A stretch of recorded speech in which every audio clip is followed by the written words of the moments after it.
All right. Looks like we are live on Facebook and YouTube. Everything's rolling properly. So we'll start the show. Hey, everybody.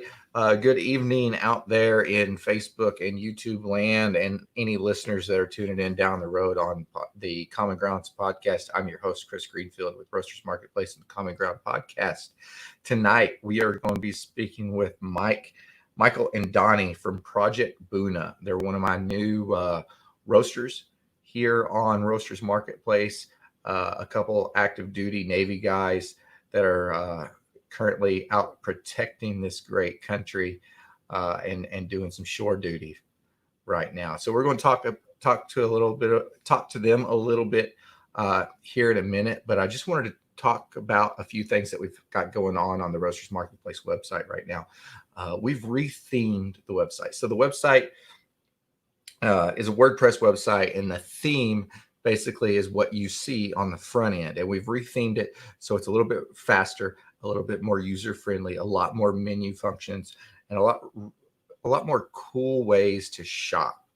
So if you've got a few minutes, go on, check us out, roastersmarketplace.com. We've got 207 products, I believe, at this time, with about 184 of those being, I think, coffee.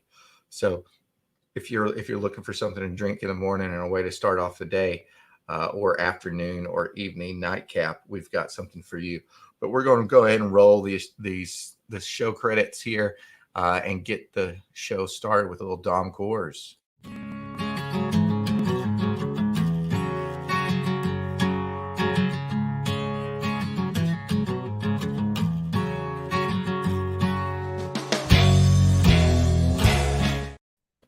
Hey, good evening, guys. How are y'all doing tonight?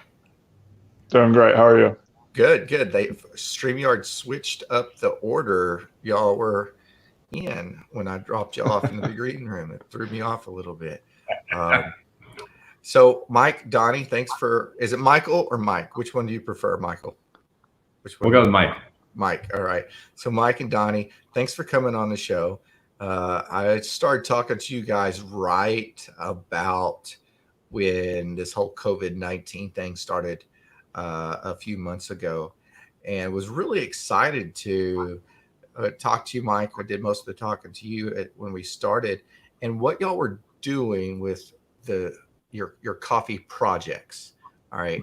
And your way of approaching specialty coffee is pretty unique in that you really want it to be accessible to everybody. And that's something that's this, I don't know if you would call it the foundation of Roasters Marketplace, but that is one of the big things that we look for is, really, really good coffee that's accessible to everybody, and educating our viewers, our listeners, and our customers on that coffee and telling your story. So we'll go ahead, introduce yourselves, guys, and we'll start with Michael. Mike, so it goes in order here, but tell us a little bit about yourself and how you got into specialty coffee. Well, I was born in California, from the West Coast. I spent a little bit of time in Africa, actually, growing up. My parents were missionaries and aid workers over there, but I grew up mostly in Washington State. I went to the Naval Academy in Annapolis, graduated out of there in 2014. I did a 2-year tour on a destroyer out of Yokosuka, Japan first, and then 2 years on a destroyer in Rota, Spain, and that's where Donnie and I actually met. So first 4 years at sea, and like you mentioned, I'm on a staff job now in the DC area. I'm married. My wife's name is Kristen. We don't have any kids, but we have a great doggo who just turned 1. So I love having him around.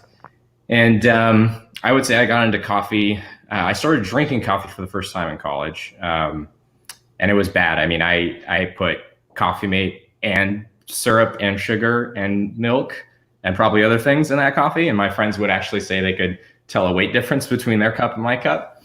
But, just kind of went from there. My wife and I, every time we traveled, and we had a lot of opportunities to do that, we would always look up the local coffee shops and go check them out as part of getting to know a new place. So it just got more and more into coffee gradually. And then that kind of accelerated while Donnie and I were on the ship together. And I'm sure he'll tell that story. But yeah, it's been a good ride. I've learned a lot.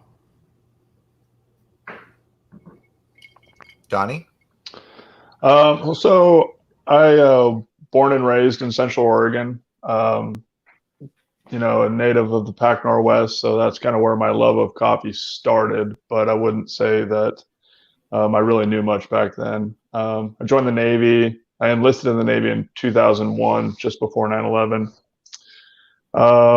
So I've been in for almost 19, or just over 19 years last month, and I earned a commission as a surface electronics LDO in the Navy. And I've done a couple different tours, one out in Japan as well on an aircraft carrier, and then the destroyer out in Spain where I met Mike. I'm currently in what I call a commuter relationship. My girlfriend lives down in Norfolk, and she's also in the Navy. And unfortunately, COVID has us not being able to commute, but hopefully that ends here soon. As far as getting into coffee, like I said, being from the Pac Northwest, I just kind of have like an inherent love of it. But my time in the Navy, I guess, has ruined that a little bit. One way to look at coffee on your average Navy ship is like most people want the darkest, sludgiest, grossest coffee possible. And I absolutely hated coffee. And then one day I was just like, I really miss some of the stuff I had back growing up. And so I got online and I ordered a couple bags. I think my first order was from Blue Bottle and Stumptown. And that reignited my love for really good coffee. And haven't really looked back since then. But later on, I guess we can probably talk about the way that Mike and I really got into coffee. I don't know if you want to talk about that now. Yeah, go for it. Go for it. So basically, I ordered from Blue Bottle in Stumptown, and then I started down the rabbit hole of, craft coffee and specialty roasters. And it was like, wow, there are way too many roasters out there. There's no way I'm ever going to be able to really get into this and appreciate it. And so Mike and I were sitting there talking one day, and we decided to start up what we called the Coffee Buyers Club on the ship. And so we got a group of people together. Each person ordered coffee from their favorite roaster, maybe their hometown roaster. And from there, as coffee started coming in, we started a social hour. In Spain, it's called High Motivo, and it's loosely translated to just because or no reason or whatever. And we'd sit there for an hour and we made coffee very social. By the end of that time on board, we probably had, I don't know, Mike, what was it, like maybe $2,000 worth of coffee that was just kind of readily available for us to try on a whim. And so that really got us into coffee. Mike, do you have how Yeah. What was that like when you were kind of exposed to it? Because there's a little bit of an age difference between you and Donnie and me and you, and I kind of put myself in. I joined the Army in 2000, so just a little bit before Donnie joined the Navy, and I'm sitting here kind of computing all that. So as kind of the younger guy in the coffee crew, were the age differences vast? Or, not saying that you're that much older, Donnie, but what was the makeup of the coffee crew? Well, because I can picture what it looks like in my head, and because we had the cigar club, and you had everybody in the cigar club, and you would somebody would come in and be like, hey, I've got these 10 cigars that just came in, and you had everybody there. And was that the same kind of mix? Yeah, I mean, it definitely was. A typical wardroom on a destroyer, which is one of the smaller ships relatively. You have a bunch of JOs, junior officers, right, that are ensigns, lieutenant JGs, lieutenants, and even the department heads. And there's 4 or 5 of those, right? Those are lieutenants or senior lieutenants or maybe lieutenant commanders. So you all feel pretty close, and it was a large portion, if not, at times almost the whole wardroom. And even the captain will come through and, tell us he wants to try whatever new thing we got from the States. So yeah, like Donnie said, it's a very social thing. I think it brought people together. At least that was our experience, and hopefully it was for everybody else. And like Donnie said, it just kind of served as a springboard for us. Really, one of the things I admire about Donnie is that when he decides to get into something, even just casually, I mean, he goes down the rabbit hole in a positive sense. Like, he researches and is very thorough and wraps his head around things and really gets after it. So, once you kind of light that fire, we had gooseneck kettles and bird grinders and AeroPresses and French presses and Chemexes. I mean, he had a Chemex on a ship that's rocking and rolling for 4 months straight, but it made it through the whole deployment intact. So that's awesome. That's saying something. I've already killed one V60. It just there's too much rock and roll in here. A 2-year and a 5-year-old, and I'm klutzy, so it didn't last long. When y'all were out there, what was your biggest challenge on the ship when trying to get good coffee? I'll be honest. This will kind of drive why we try to do our roast to order model.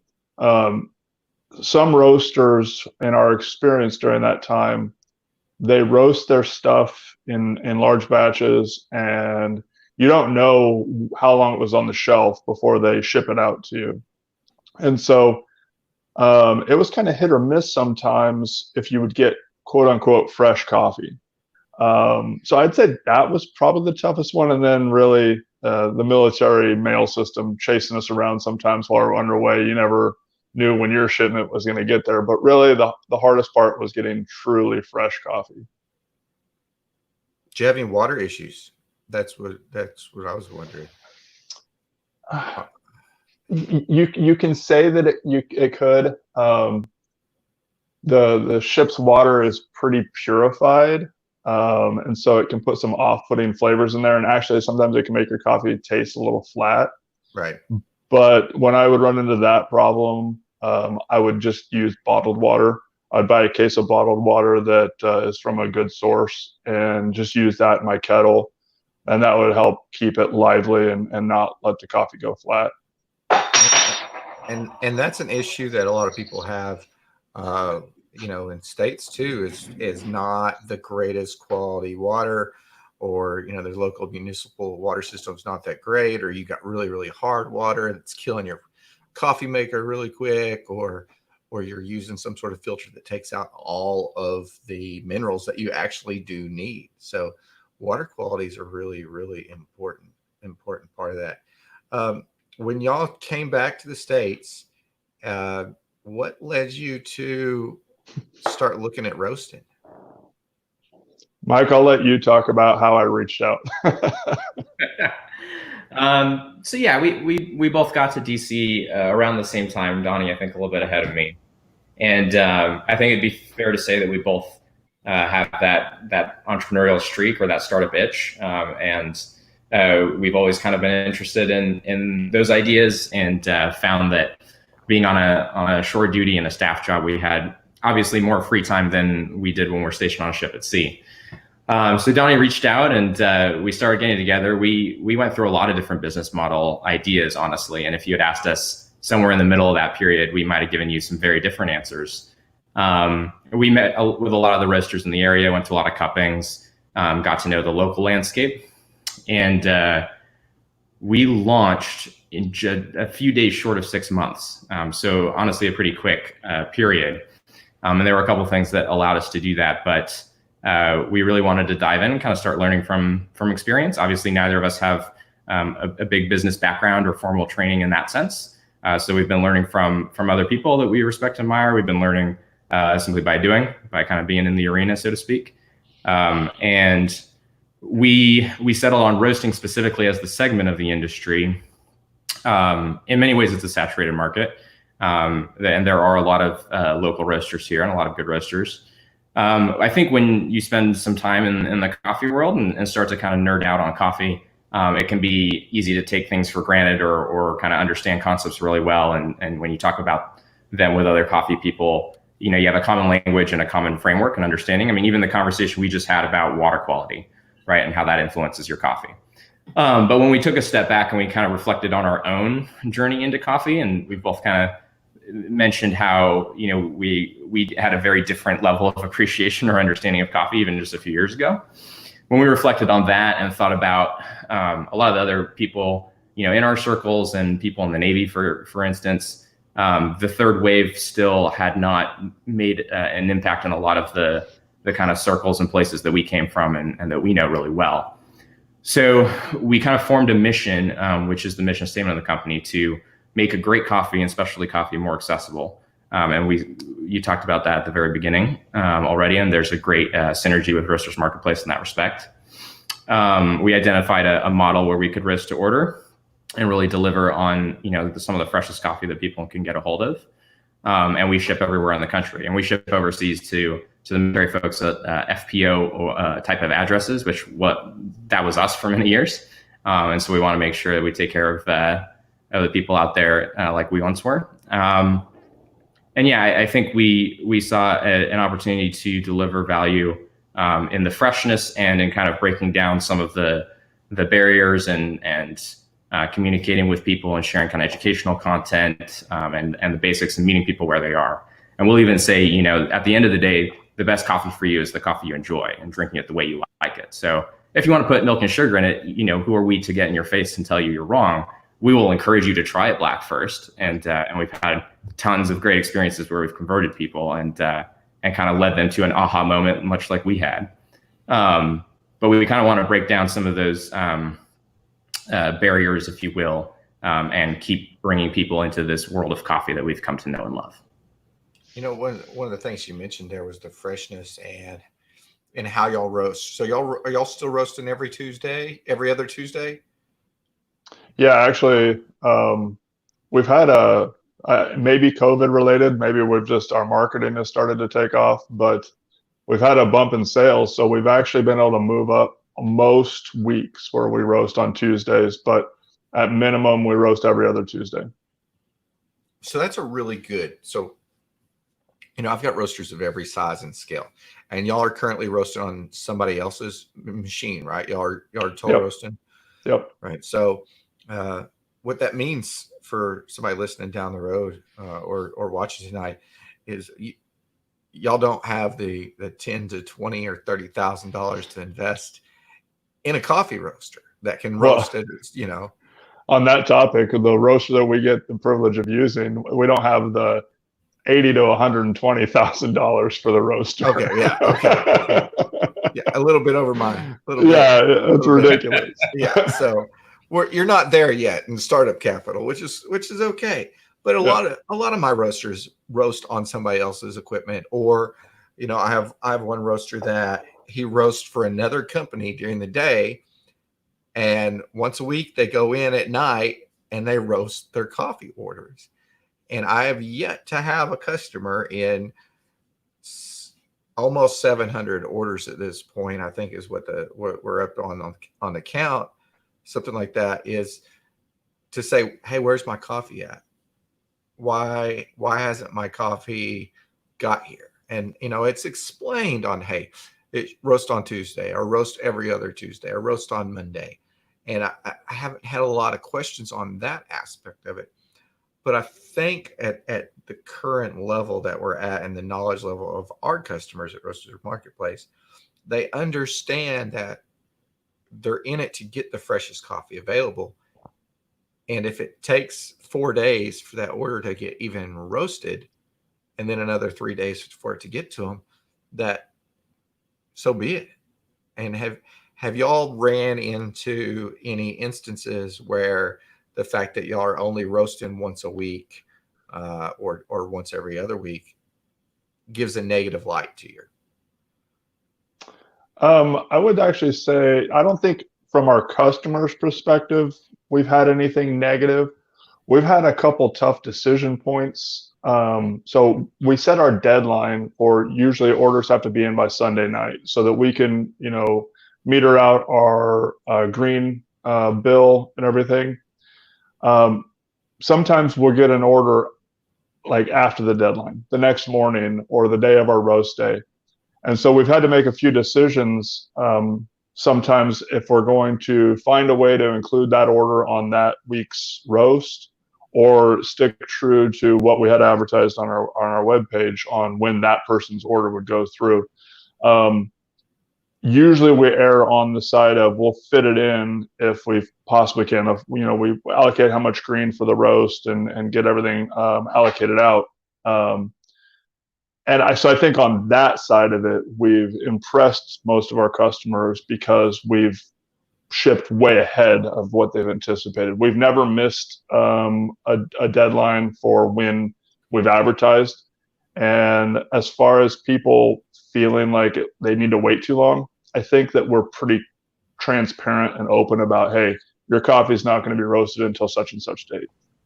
Yeah, I think the key is just good communication and being open with the customers. And one thing I think that has helped too is we brought a subscription service online and added that to our offering, and that allows people to join a monthly subscription, and they can set the number of bags they want to receive each month. But that puts it obviously on a repeatable schedule that they don't even have to think about or worry about.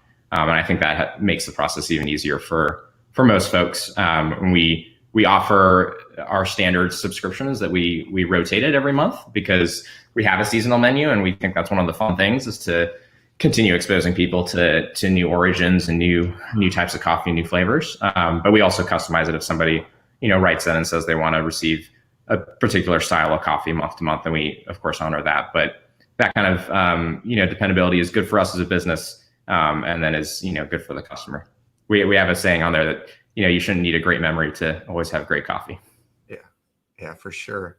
There's some definite different dynamics when it comes to small batch and micro roasting. We can't necessarily guarantee that a year from now that we'll have the same product. Not even the same bean might not be available, let alone it'll be a different crop year. So it might not be suitable for what you were using it or that roast profile, which is one of the reasons I held off offering bi-weekly subscriptions, because I wanted to wait until I had enough roasters to say, okay, you can go for the next 30 weeks without ever repeating a coffee if you wanted to, and that's one of the fun things about this. And it kind of goes into your hobby there, Donnie. I've noticed your collection and your glass that what are you sipping on there tonight? I'm sipping on a little bit of Green Spot. It's an Irish whiskey. Okay. Yeah. A little bit more classy. I've got a Moscow Mule here with some Tito's in it. Hey, that's good. It works. But that's what I like about coffee is I can get up and I can make a really good cup of coffee in the morning, and I can enjoy that and be like, okay, this is a really cool red honey processed from Honduras that was naturally fermented and all this stuff, and nerd out and start my day off with really good coffee. Do you do that, Mike and Don? Do y'all nerd out first thing, or is that Navy lifestyle too early to? Well, I'll say it this way. So you called me out on my whiskey there, right? And so in the whiskey world, the hobbyists, we like to call, there's two different types of whiskey. There's the background whiskey and there's the hero whiskey. The background whiskey is one where you're hanging out with people and you don't need to think about it, but it's good whiskey and you're just sitting there drinking it. The hero whiskey is the one that's going to really demand your attention. So on coffee, I'm kind of the same way. My daily drinker, I'm going to do a nice Chemex or maybe a French press, and I'm not really going to nerd out about it too much on my daily thing. But on the weekends, you best believe I'm going to sit there and I'm going to, nerd out with an AeroPress and try a new technique or whatever, change my water temperature, my grind. And I'll really nerd out there for a good, hour just messing around with coffee. So. Yeah, I think that's exactly right. I'm not a big morning person. I'm pretty groggy in the morning. So I tear myself out of bed and go through the routine. But I probably go through, 2 to 3 cups in the morning in the first couple hours of the morning. So by the second or third cup, I am breaking out, another level of fanciness. And just like Donnie said, on the weekends, it's a great time to kind of, on a Saturday morning to take your time and to really get into it and to make sure you're smelling or you're trying something new or you're really enjoying it and, importantly sharing it too. And we had, I've been playing with the Clever Dripper the last couple mornings. I tried it last week and I wasn't impressed, but I really didn't know what I was getting into with it. And now I've figured out the scheme of maneuver, so to speak. When I'm making the morning coffee, I'll do the Clever Dripper first, and then I'll make my wife's coffee because she's a 40 grams at 200 degrees in the AeroPress with just enough water to fill up her little Yeti cup afterwards. A pretty strong cup that she gets every morning. But I had to figure out how that Clever Dripper actually kind of worked. I'm enjoying it now that I've figured that out. But enjoying coffee throughout the day is definitely one of the perks of this job. Yeah, I can imagine.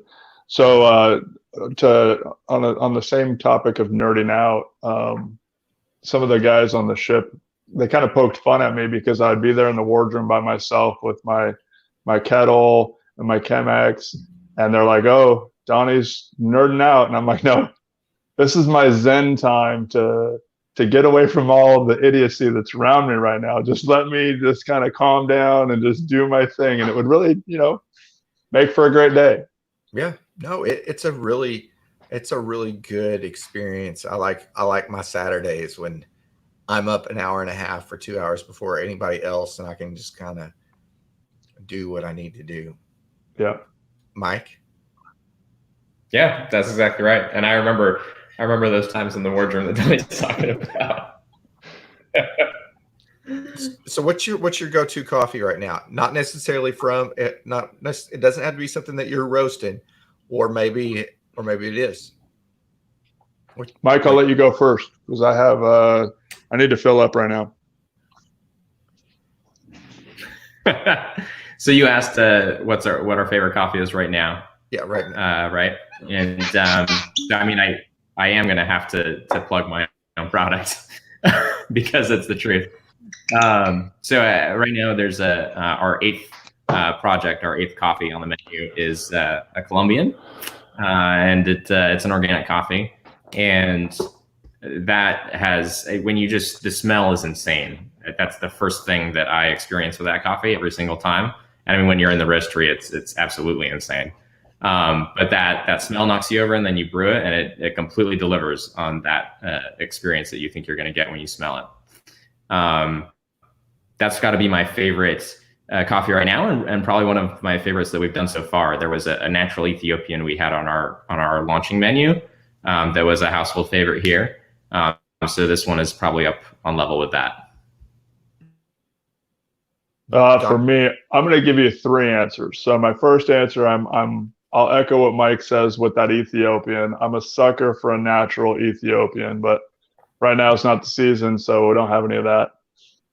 But as far as my two go-to coffees, I'll give you one of ours, and I'll give you my favorite non-Project Buna roaster. Maybe some of your fans out there have seen them. If not, I highly encourage it. So on our menu, I really like our Burundi, Project 7.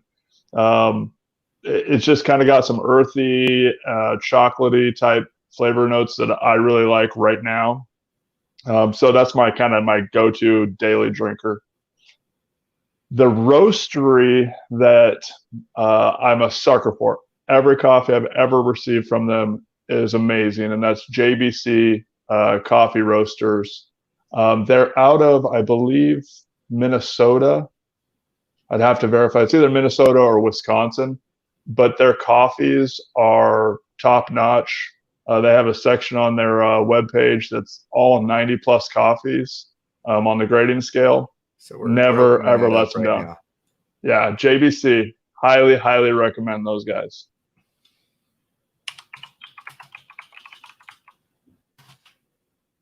I'll have to check that out after the show. Yeah. See, that's one thing that I really love about this whole entire I think it might be just maybe it's our level that we're at.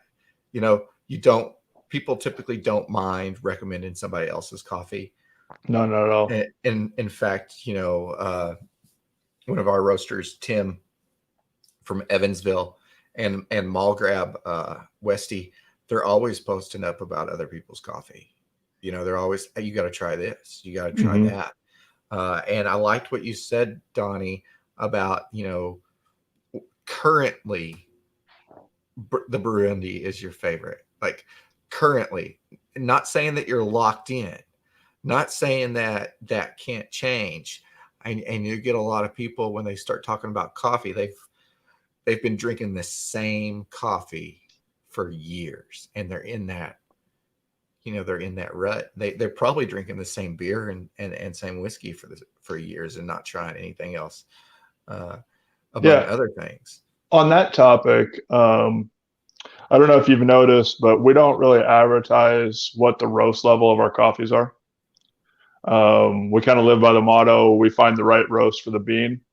But part of the reason why we've done that is because when we're out doing live events, maybe we'll do a coffee tasting for, I don't know, a gym is doing an event and they want coffee for their gym goers. People will always come to us and they'll say, I like the dark roast coffees. And that's like the go-to. Everybody likes a dark roast coffee. Cool. I'm not going to say you're wrong. So we'll steer them towards what we think they mean.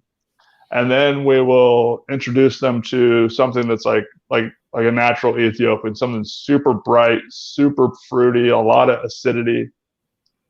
And what's blown our mind a little bit is how quickly someone's eyes can be opened up to something different.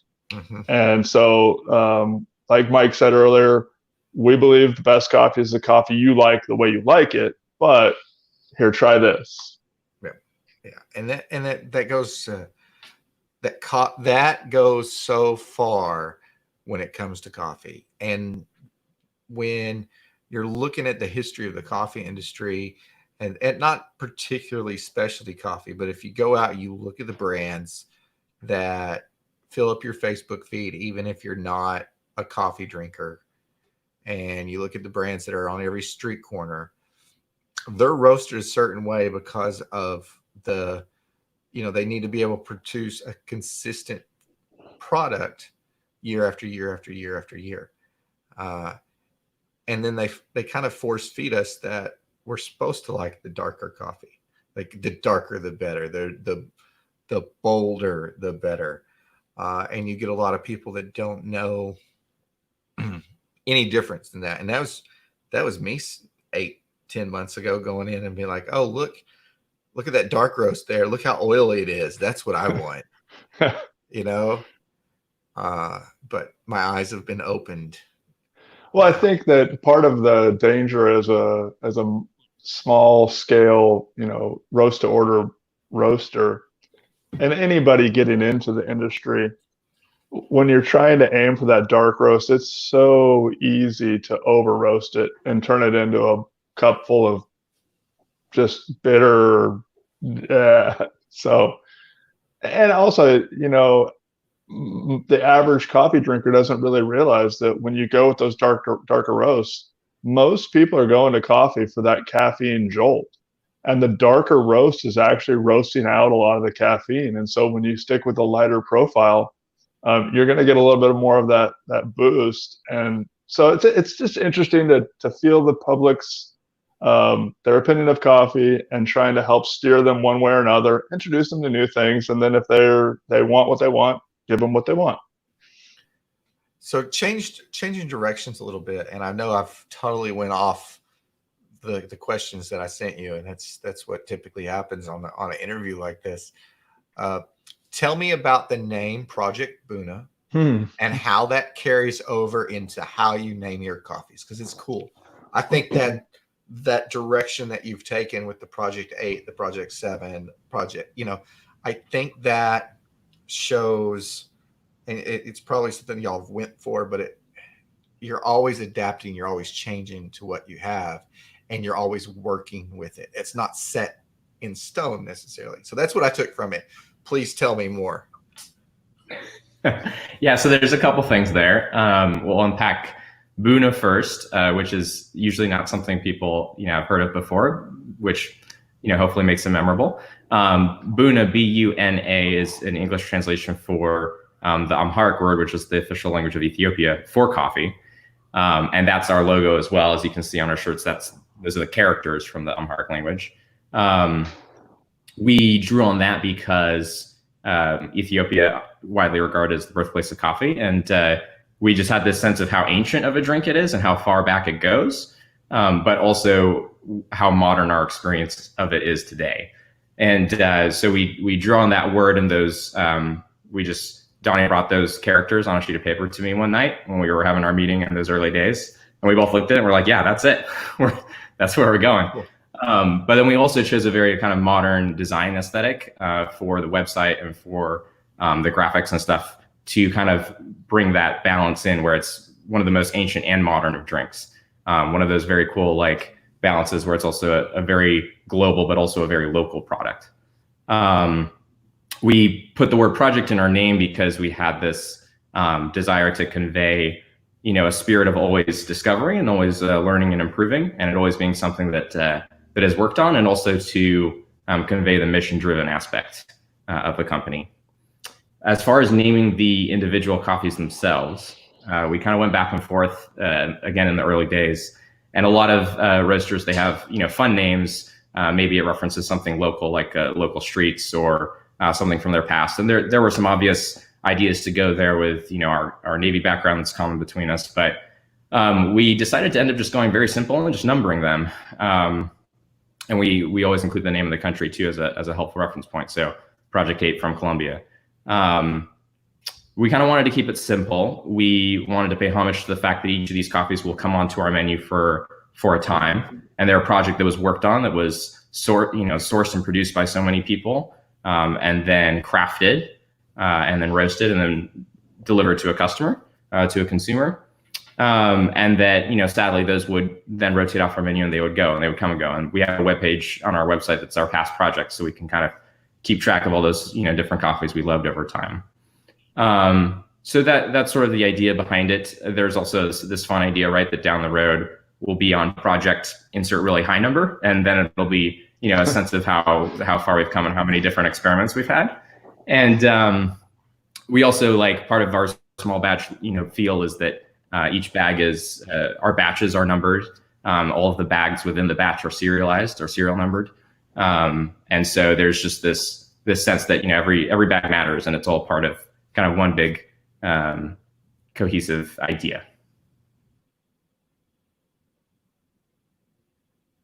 Donnie? Well, to add Mike on, covered it pretty well, I think. No, he covered it pretty well. So the project concept. So you asked us how we decided to get into the coffee space, and we would be lying. I mean, we're active duty, and we only have a certain amount of time available for us to allocate to a business, and we knew that there would be a decision point at some point down the road, whether the business that we start, the coffee roasting brand that we develop, if it's going to continue on or if it's going to come to an end, just by the nature of what we do for our day jobs. And so we kind of looked at this whole process as a project in itself, of learning how to build a company, how to craft a product that people would want, and hopefully by the end of the determined time frame of whatever we have to make a decision on, the project is successful and we can continue on making great coffee. I mean, that's just it, the whole thing. Our individual product is a project, the company is a project, the whole experience is a project, and so that's kind of where that word came from. When y'all get off here, y'all need to reach out to TNT Coffee. He's one of our roasters on Roasters Marketplace. He's actually, I think he's a couple weeks from retiring from active duty, and apparently he's been dragging his coffee roaster around with him for a few years from duty station to duty station. You know, and that's it's pretty cool that you can go ahead and say, hey, at this point in time, at this, and I'm very familiar with the lifestyle y'all are leading, that you can get together and create something in that space that you don't know, you don't necessarily know where it's going. I spent a long time, you know, being like, okay, 3 years, 2 months, and 26 days, I'm going to get out of the military, and this is what I'm going to do. And I'm going to go to school, and I'm going to start a family, and this. And it was never really a lot of focus on the space I was in, except for the job I was doing. And I think it's really cool that y'all have got something that you're pouring work into, that you've got a passion for, that you don't necessarily know where it's going to go, and you're sharing it with other people. Yeah, well, one of the interesting things that I can't tell you how fortunate we've been. We've been able to do this launch, and like Mike talked about, from inception to actual going to marketplace was just right at 6 months. And we've been lucky to find a good roasting partner to be able to let us use their facilities. But we've been able to do this kind of stress-free as far as a financial burden to us. So we've been able to keep all of our costs extremely low. We've been able to be very picky about what products we source because of that comfort of our day job. But moving forward, right now we're actually experiencing pretty significant growth that's going to make our decision a little bit easier down the road. So hopefully Project Buna will be around for, you know, many years to come. Awesome. And one thing that I'll touch on that definitely attracted me, and I can't, Mike, did I reach out to you on Instagram, or did you hit me up on Instagram? That's right. Yeah. So, you know, I was creeping. That's Instagram. right. You reached out on Instagram. I was creeping out on Instagram and realized, you know, y'all were a veteran-owned coffee company that wasn't taking the vet bro approach to selling coffee. Right? I mean, that's, you know, I was in this whole thing for about 3 weeks, and somebody's like, oh, like Black Rifle Coffee Company. No, not anything like the exact opposite of that. And I commend y'all for going into this space, taking that route that might actually kind of be easier in some aspects, and not you know, focusing more on the coffee than that aspect of it. And I think we lost Mike. Yeah, it looks like his feed dropped off. Oh, he might be back. Yeah. So a funny anecdote about said coffee company that you just mentioned. They were actually banned in Canada for about a week with the gun ban, because somebody saw their name and thought they were a gun, and so they got banned for about a week in Canada. But yeah, they didn't lose a beat marketing that either. No, they didn't. They did a very, very good job on their marketing aspects. Yep. On there, and I think he's coming back. He's popping back in. Here we go. I'll bring him back in. Now he's there. So, welcome back. We'll just blame it on Apple and Steve Jobs. Yeah, sorry for the interruption there. A little bit of a poor connection. So I don't know who's going to come in that door, so just give me a second here. If a small child runs in there and she doesn't have any clothes on, I'll have to drop off the feed. So how have y'all adapted to the whole current environment of COVID-19, and how has that affected your coffee sales? I know you said that it's actually increased a little bit, but what else have y'all been able to do during this time period? Probably the most significant impact is the supply chain, and then the roasting facility. So the owners of the facility have instituted some protocols for how many people can be in the facility at a time. And so we've had to just make sure that we're adhering to that. And then supply chain wise, like something you never think about, receiving your shipping materials to be able to fulfill orders, or if you're running low on your packaging materials, making sure that's done. And today I was printing labels and came to the realization, man, I really hope that the office supply stores open up here soon, because I may need some materials for printing in the coming weeks. So really, that is probably the biggest constraint, is just like the mechanisms of making things happen day to day.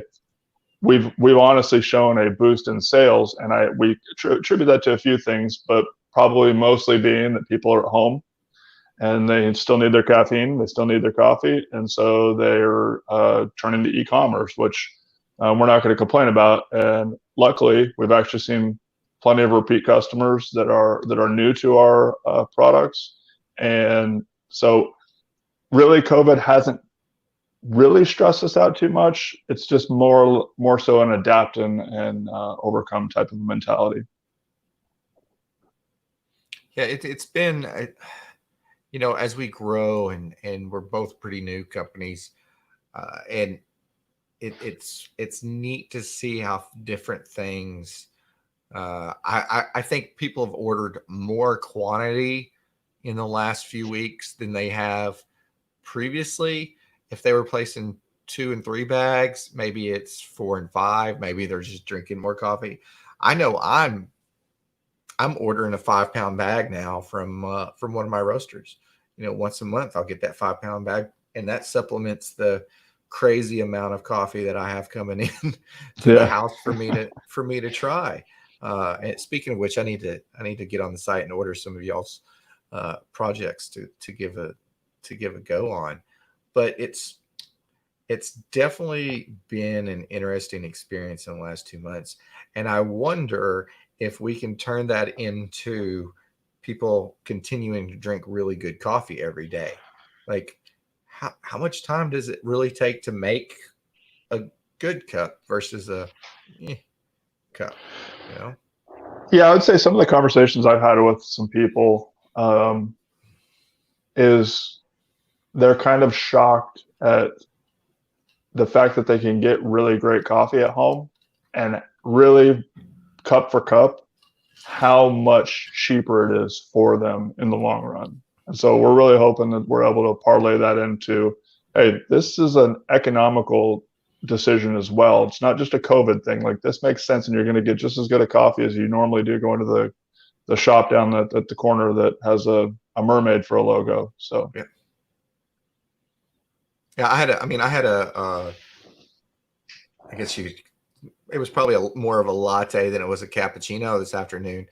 That, an oat milk, it would have cost me $6 for a venti oat milk latte at Starbucks, and it probably, and all said and done, maybe $1.50 total invested in that. Most of that was oat milk that was going into it.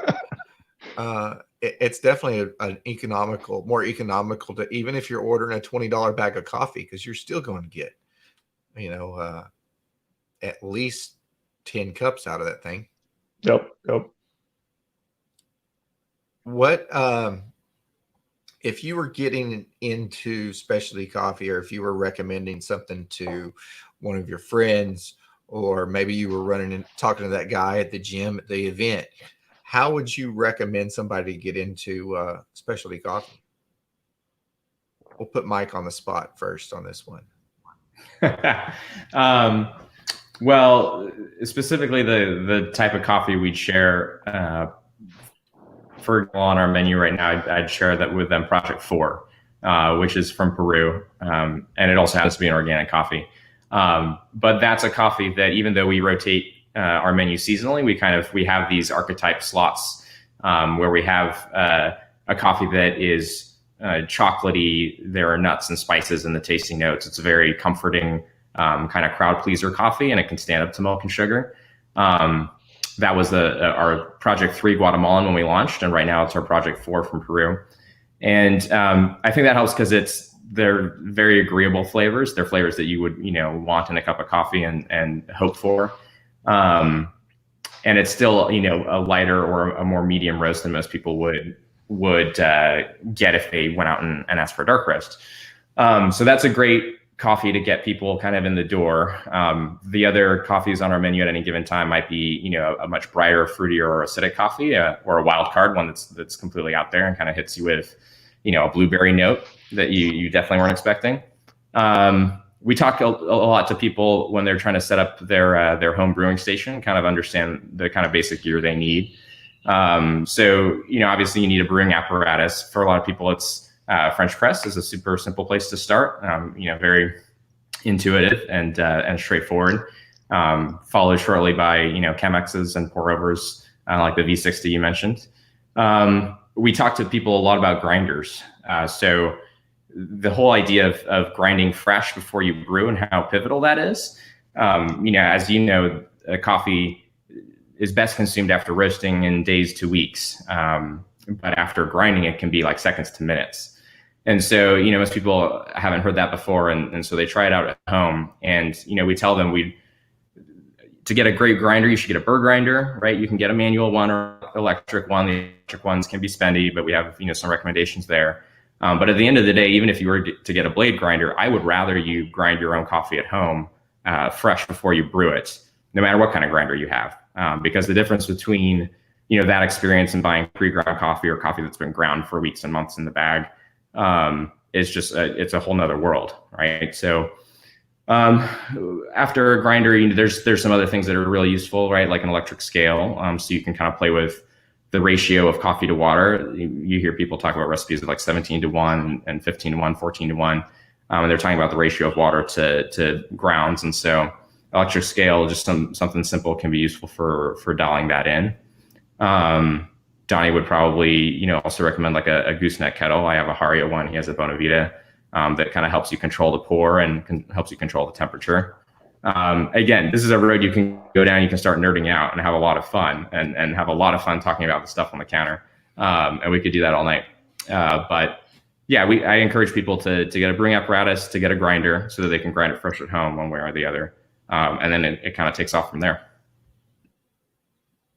I think one of the things that I'm going to do, I'm in the process of converting that back there into a YouTube studio. And one of the first things I'm doing is how to grind coffee in a blender, because I would rather you grind coffee in a blender. That's the only thing you had, than order it pre-ground. And most of my roasters offer it pre-ground, but I would still rather you know how to do it in a blender if that's all you had, because you're still going to get a better cup. There's one instance of he came in third place. He was the guy I took my introduction to coffee class with, and he came in third place in the Brewer's Cup. But he had developed his exact brew that he got all the way to the Brewer's Cup with grinding his coffee an hour before, because that way he wouldn't be rushed. That way, I mean, he went through and that selected it. And he's like, I lost some aroma characteristics, but I didn't lose flavor. And, you know, if you're talking about at that level, him saying, hey, no more than an hour, and people are ordering it and having it ground, and it be ground for days or weeks or months in the case of a grocery store coffee. What about you, Donnie? I kind of jumped in there. No, I'm a firm believer that the grinder is the single most important part of the home kit. I mean, you can get away with having the, you know, Coffee Mate drip machine. As long as you've ground it properly, you're going to get a good result. When I'm coaching people on getting into coffee, I don't. What's horrible is they see the stuff that I have, a $200+ grinder, the Chemex and this, that, and the other. I always have my go-to, like, hey, go down to Bed Bath & Beyond and you can get yourself a really good $30 burr grinder. And I have my, go-to product recommendations, because I was that person that hated coffee unless it had 5 pounds of sugar and milk and whatnot in it, because it had been ruined for so long for me. So I just try and coach them along with, reasonable stuff that they don't have to nerd out with, and they can get good, consistent, and predictable. Like, knowing that you're going to get a good cup of coffee is so much better for your mentality of having a home brew kit. And I can think back to that. I can think back to when I wasn't measuring. I wasn't, I would just take and dump it in the little grinder that I had and hit the button and shake it a little bit, and like, okay, that's good enough. And just randomly picking different coffees from the grocery store. And now I know why I wasn't getting consistent results. Now I know I'm like, the coffee kind of sucked today, and now I don't have those days at all. Even if the coffee, I might not like it, it's not bad coffee. It's just not what I'm leaning towards that day. Yeah. Yeah, that's right. So what are the plans? I know y'all touched on it a little bit. What are some of the projects you've got coming up? Are y'all already scoping out a new project on the horizon for one that's coming in season this year? Mike, do you want to talk about our menu, and then I'll talk about the concept? Yeah, I mean, we'll have one of our seasonal menu changes here in the coming weeks, probably. I think we're really excited about this idea that's kind of up our sleeve. So I'll just give it back to Donnie. Okay. So right now we're in the beta phase of this concept. So I'm not going to get into too many details because we don't know if it's going to work 100% successfully yet. But we'll suffice to say that sticking with our goal of like demystifying coffee and making it more accessible and making it more social, we're currently in the beta phase of working on it's going to be, I'll tell you what the name of it is. It's Project 75, and it's an ode to the ship that we were on.